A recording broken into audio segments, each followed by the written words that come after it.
Good evening, everybody, and we want to start by saying thank you very much for putting up with us through this transition and all the technical difficulties that we've had over the past week here at Frank's Speech. Again, I can't apologize to you enough, and I can't thank you enough for your patience and forbearance. We're going to get through all of these issues, of course. I thought this was going to be that day. I was wrong again. I've been wrong a lot over the past week, and I take responsibility for that.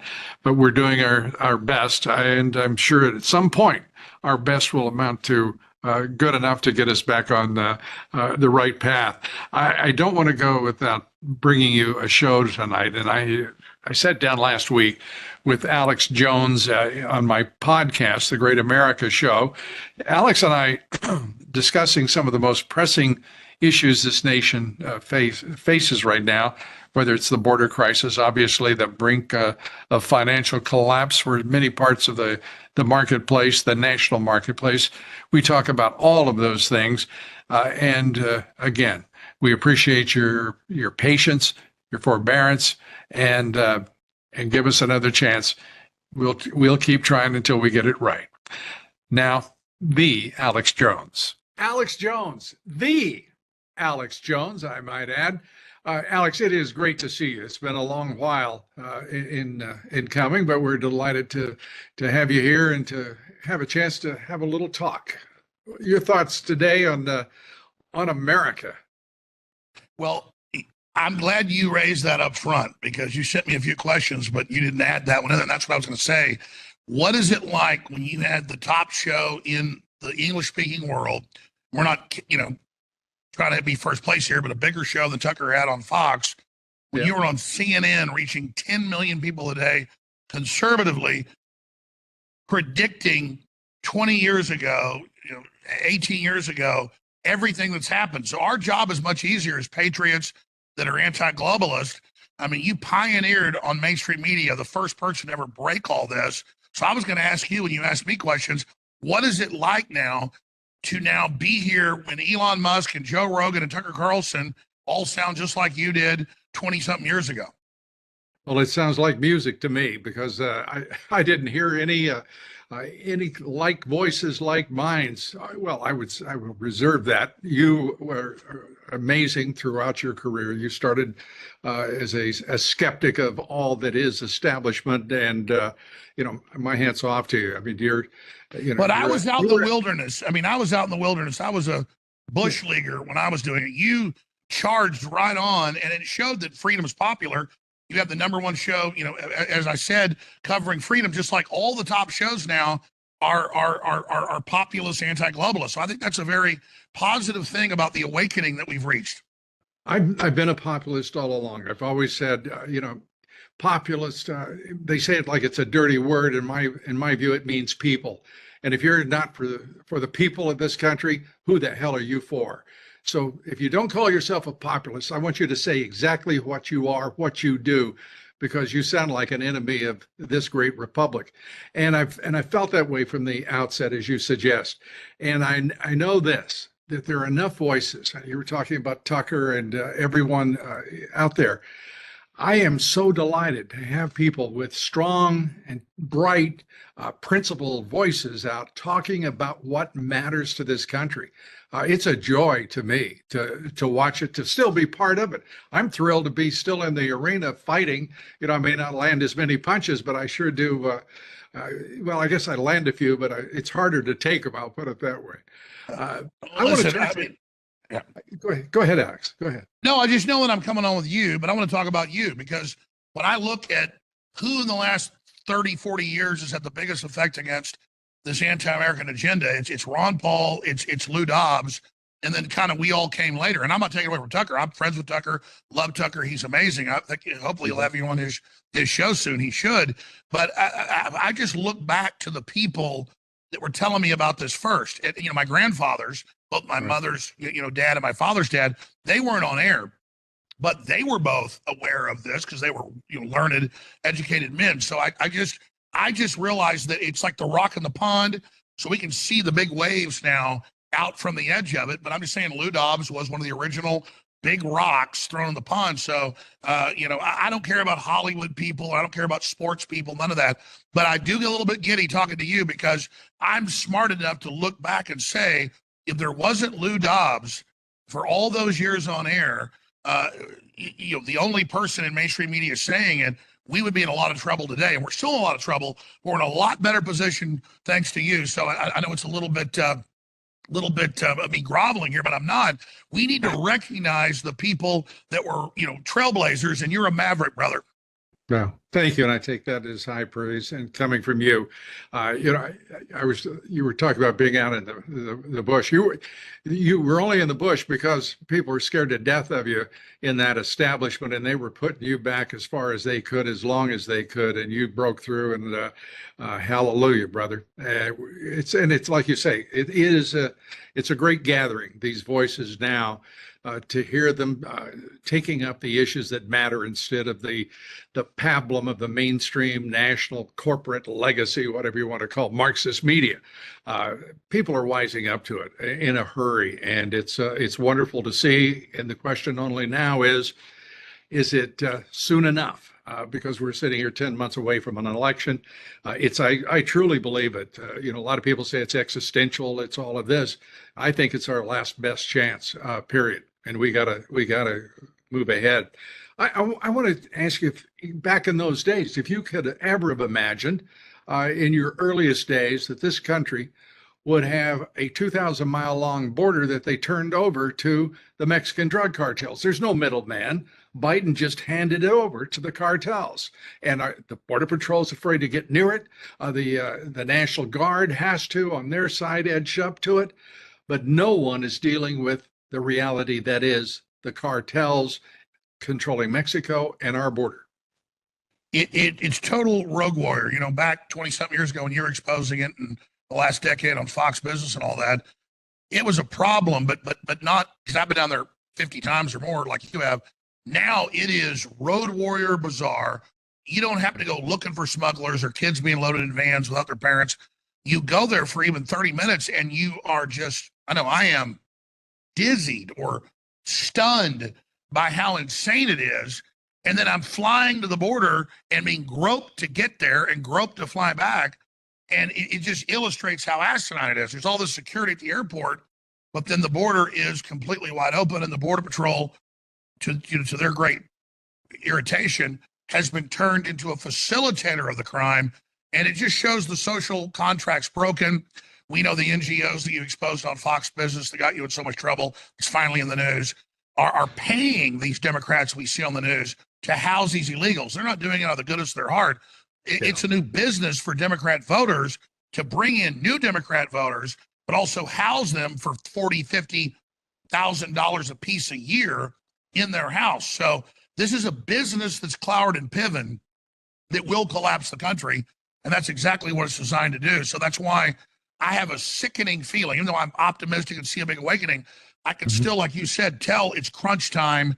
You can cut the danger with a knife and really feel that America is at the crossroads right now. This is the most important election in modern history, probably the most important election in world history at this current point. Because as you know, elections are only a few hundred years old in the modern world. I guess Greece had a few little tests with it or something in ancient times, but it is truly amazing that we're at this point in history. Alex, I just want to turn to a reality that is the national capital, the nation's capital, the swamp, the open sewer, whatever people want to describe it.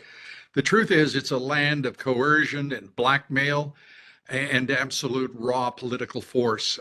An NSA whistleblower who's a guest on the show a great deal, a friend, said point blank to me the first time I talked to him that he knew there was a problem when the NSA was spying on Barack Obama in 2004. He knew there was a problem when Supreme Court justices were being surveilled by the NSA. And he became a whistleblower, and to his great cost and to his great credit. He's a great patriot. We right now are facing total surveillance. We are facing a total loss of constitutional rights because the American people are taking it. How much more can we take, Alex? Well, you're absolutely right. I mean, look at Tucker 3 years ago.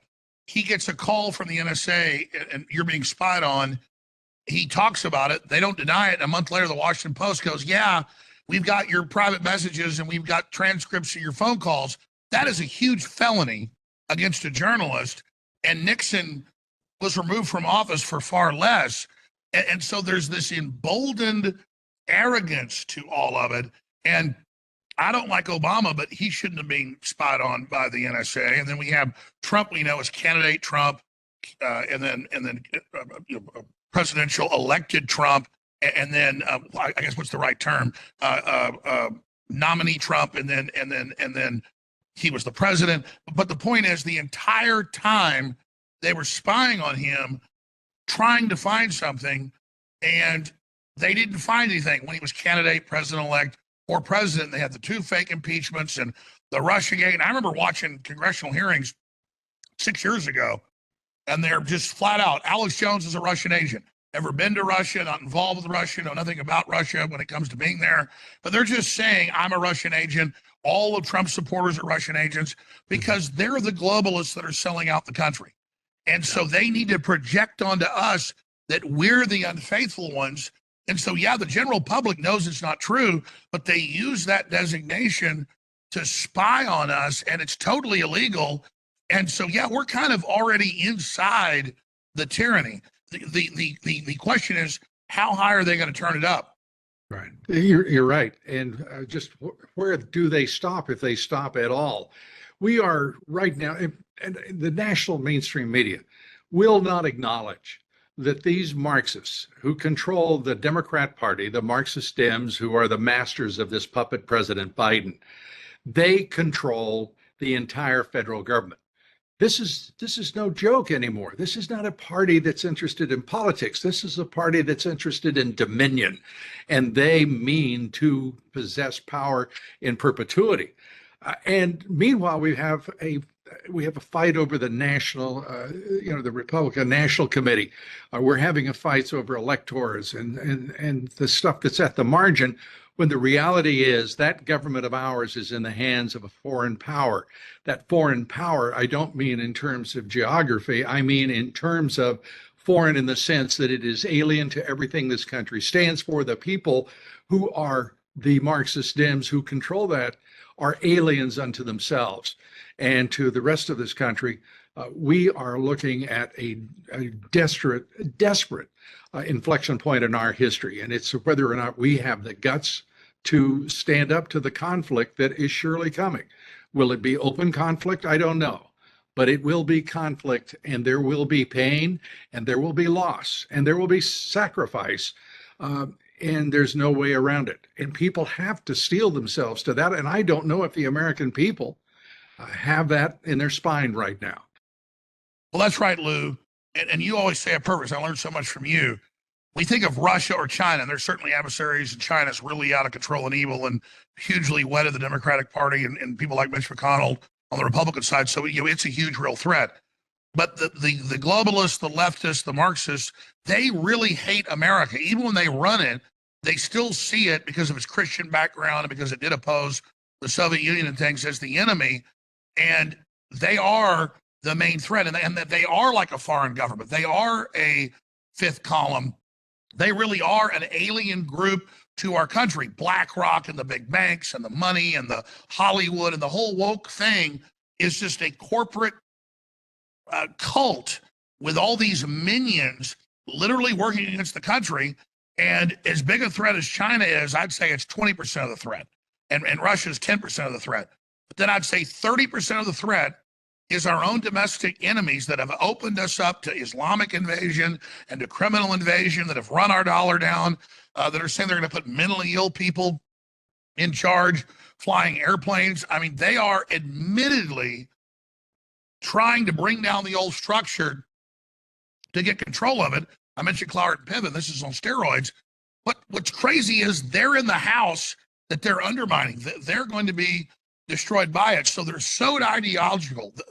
They have such a sick ideology that they really are mentally ill. And I don't think they think 2, 3, 4 steps ahead. And I agree with you. I don't know, because there's a big awakening happening. The average conservative or populist or Christian now knows, wait, we're in trouble. But I still don't think they knew what you knew 20 years ago, or I knew 20 years ago, of just how diabolical this is. And I just don't know if even our best people realize that we're 2 minutes to midnight, and that this is the crisis, not just of America, but civilization. Because if the globalists get full control and they can eradicate the idea of American freedom, then all we have is Klaus Schwab and Bill Gates' ideology of scientific tyranny. And so that's why they're at war with us, because even though it's the source of their power, the freedom we generated, the productivity, still it's existential to them, because they want to get rid of any ember of freedom that they believe could reignite later and displace them. Yeah, you're absolutely right. And if you look at it in terms of economics, we're looking at a country in which large corporations, the tech industry itself, massive capital valuations, 3 trillion. If you're NVIDIA, you get to go buy Amazon, Apple. We're talking trillions of dollars in you're talking almost $10 trillion in 3 companies. That's unheard of. The idea that this country can somehow survive without being stepped on by these elephants. We are the minions. We are the de minimis fragments floating in space, and they are the all-powerful. And we have to find some way in which to bring to heel the idea that this Marxist government of ours is going to be responsive to the people, to the consent of the governed. I remember you doing business news whenever it was, 2000 or whenever, and you were covering the breakup of Microsoft, and it was a monopoly, and it was corrupt, and deserved it. I look at Bill Gates's corruption, not as a business reporter, but as a layperson. It's nothing compared to the 3 big elephants that you just mentioned: Apple, and Facebook, and Amazon, and Google. There's 4 elephants. And Microsoft. I mean, and Microsoft now is back. I mean, isn't the answer trust busting? But there's no energy for that now. The idea that we have a 2,000-mile border, as I said, that is wide open as long as you're paying off the cartels, because it's their property now, not America's, not Mexico. And by the way, the cartels also are in charge of Lopez Obrador, the president of Mexico, and everyone in his government. So where do we stand, and how in the world is it there's not anyone in this country, it seems to me, really grasping the desperate moment that we live in? And the American people seem to be just sucking air through their teeth, waiting for somebody to say, maybe we should be a little outraged at this. Well, look at the $90 million spending package to Ukraine and to Israel that they call a border package, and they think they'll pass to the House. I hope they don't. And the American people do get that there's billions to NGOs to pay for more illegals, and it basically gives Biden the power to even open the border up more, and they see right through it. So, but they feel powerless. I mean, just like you and I, at least we have platforms to warn people, and we have Border Patrol that are whistleblowing, and we have all this happening. But I hate to use the World War II analogy, or maybe an Eastern Europe analogy after World War II, where Stalin's tanks are rolling into your country. And it's wrong and it's terrible. You want it to stop, but it's really happening. And so I think in a way, because our government's been seized, we're spectators to this. And one of the biggest hopes is Trump, who's wildly popular and not a perfect person, none of us are, but would shut this down overnight, is just fighting with 9 months left to try to get in there with all these false indictments. This is way better than any football game in sudden death overtime or basketball in overtime, because that stuff's fun and I enjoy it myself, but it doesn't matter who wins the game at the end of the day. This is everything. This is our children. I've got kids old enough now, but have grandchildren. I know, you're a father and all the rest of it. And it's just to watch the establishment recklessly flush all this security and freedom down the toilet for a perceived short-term bottom line really shows they're disconnected. They're not the elitists they say they are. They're not the aristocrats they claim, because an aristocrat's not perfect. But if you've got a ruling class, they're supposed to hold up society. They're supposed to try to build stability. And instead, I know we've got all these lawyers and politicians and think tanks that just think they're invincible. If you go back to a great movie made about the Deepwater Horizon, that was based on the transcripts of the lawsuit and the British Petroleum criminal trial. And Right. so the movie with Mark Wahlberg and Kurt Russell's excellent. I don't know if you've seen it, but it's based pretty much as close as you can get to what really happened. And they get a call from BP's headquarters in the U.S. in Houston, and they tell the head engineer, the head of the plant, yeah, we're spending $30 million a day to drill this super deep well. We don't think we need to dump concrete in on the hole.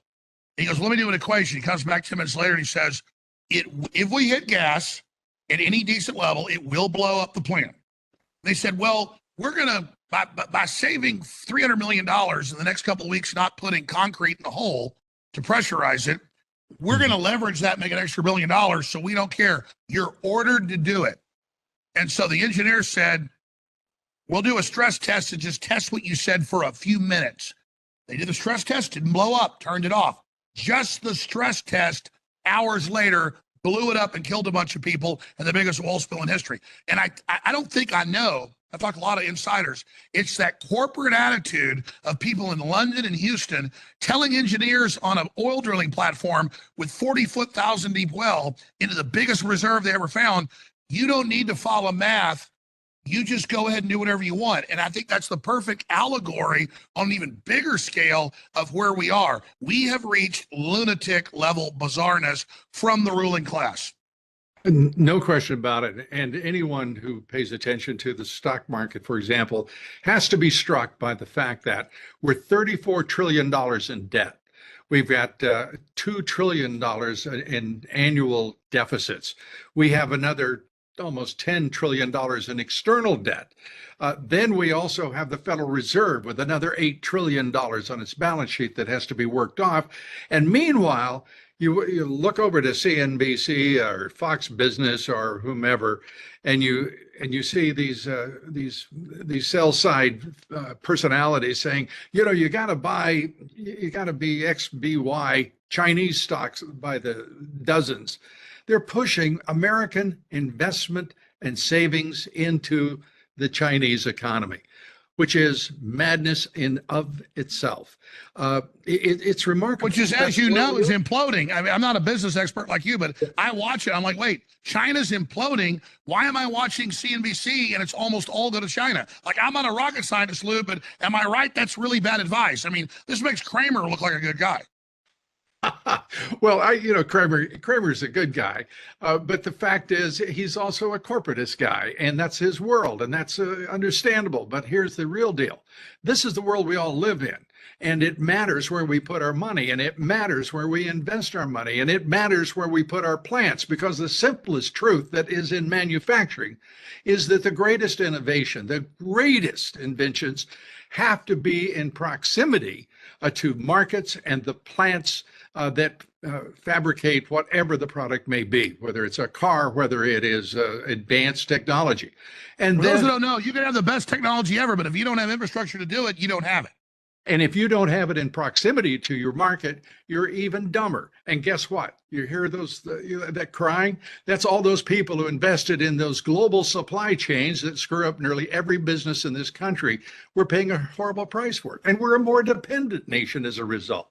So let me ask you, though, I mean, I see what's happening in China. It looks really bad. I know that'll drag us down partially. We're pivoting to India, but how can they be on CNBC and Bloomberg advising people to go to China? I'm not the big business guru like you, but that sounds like really bad advice. Well, it's not only, it's just advice. And the fact is, if you're a corporatist, it's wonderful advice. If you're a populist, it sucks. I mean, let's be straightforward about it. It's a terrible thing not for this country not to even be having the conversation about building plants, as Donald Trump said when he said he's going to bring back all the outsourced jobs, all of the plants back to America. There's so many out there, it's going to take years to bring them home. But if we don't, we're going to pay an even heavier price. So let me ask you this, because I know you're interviewing me, but it's true. You're smarter than me when it comes to business. I'm totally confused. What is your dead reckoning? Because I'm going to air this on my show. You told me during the break I could. So I'm going to air it in a couple of days. What is your dead reckoning? Because I'm trying to tell my family, they're concerned. I'm pretty smart. I don't know what's going to happen financially. That's the one area I'm pretty good at other predictions, but I'm like a blind bat when it comes to finance and the economy and the Federal Reserve and inflation? I mean, what do you, just in a summation, really think's going on, Lou Dobbs? Well, in summation, and you're ending this with a very good question, and the reality is no one knows the answer to it, because the complexity of this globalist economy that we've constructed, the derivatives alone are exponentially greater than the physical economy, and the physical economy is right now, there's a a curtain, maybe even an iron curtain between investors and savers, taxpayers and working people, and the financial structure that is the lifeblood of it all. It is right now such a complicated economy. For example, in China, we don't know if their GDP goes up 5% or 10%, whatever they say, that's what it is, because there is no clarity. And right now, there is no clarity on what. So you're saying there's such a black box with derivatives in China. That's what it looks like to me, is like what Sam Bankman-Fried or anybody, they don't even know. The Federal Reserve's like, oh, inflation's down. No, it's up. Oh, we're going to raise rates lower. To me, it looks like they don't know what they're doing. Yeah. They know what they're doing. They just don't care about the consequences. And that's the chief difference. And by the way, that sounds like a political economy, doesn't it? Because our politicians are thinking the same way as the oligarchs and the corporatists. And that, so they're backing up their investments in China and other places at the detriment of Americans. Oftentimes, without question, and certainly to their own benefit. But that's the beauty of capitalism, raw, unfettered capitalism, laissez-faire capitalism. Adam Smith. Take no responsibility for the consequences of your actions so long as they drive profits. A true capitalist takes responsibility and understands the impact of society and to all of his stakeholders or her stakeholders. And that was America 1980, 1990. Well, Henry Ford wasn't unleashed. I'm interrupting. Sorry, go ahead. No, you were saying 1980 unleashed. Say it again. Well, I'm saying to you that we had a compassionate conservatism, we had a concerned capitalism, and a responsible capitalism. What we're witnessing today is a mad rush to unexpected, unknown, and unpredictable consequences. Take, for example, the investments in China. That could be a black hole. It could also be a fountain of capital. We don't know the answer. Everyone pretends they do. Take our artificial intelligence. We don't know whether the extension of artificial intelligence is an extraordinarily efficient and utopian world for all of us in it, or whether there will be no room for us in any of what is transhumanism. So we're sleepwalking. And a world that is dominated by machines rather than something quaint called a human. Absolutely. It's just an incredible moment to be alive. And it makes my head spin, because there's so many, like you said, so many variables going into it. And it seems like the establishment only thinks first or second order. They're not thinking out further what it's going to do. Yeah. And they also, I've just been given a signal that this is your last question on your show. We're out of time. But the reality is that right now, this is a country with so many problems, desperate problems in terms of how we're going to live. And you mentioned your children and mine and grandchildren, in my case.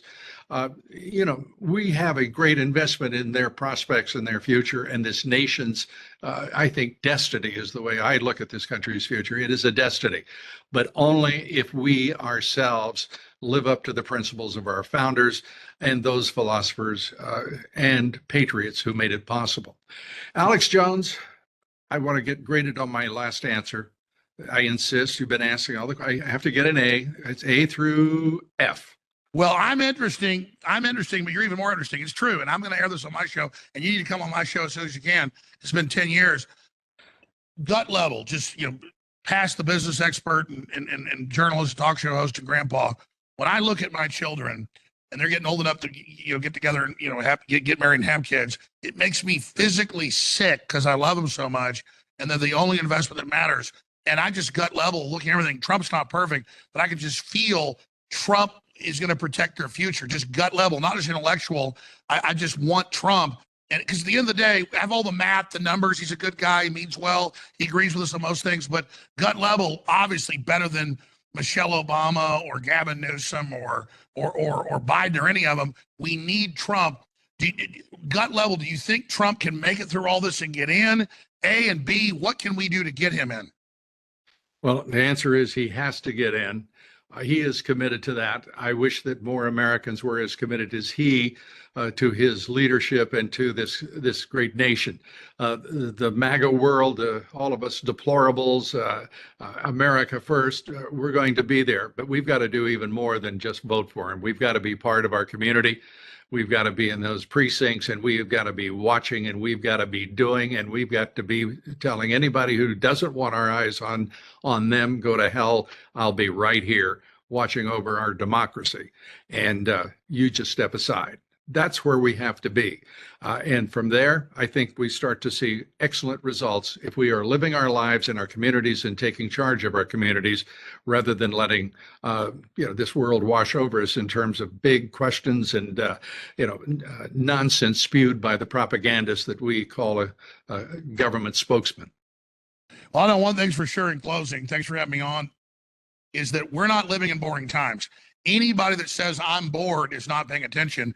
We are in extremely dangerous, but also very opportune times. And the Chinese say, may you live in interesting times. As a double meaning.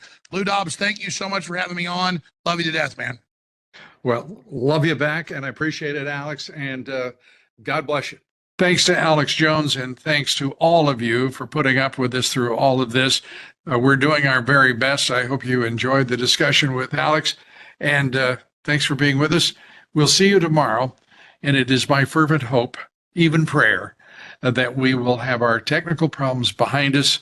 The transition will be smooth, and we will be bringing you a professional and complete and compelling product. We'll call it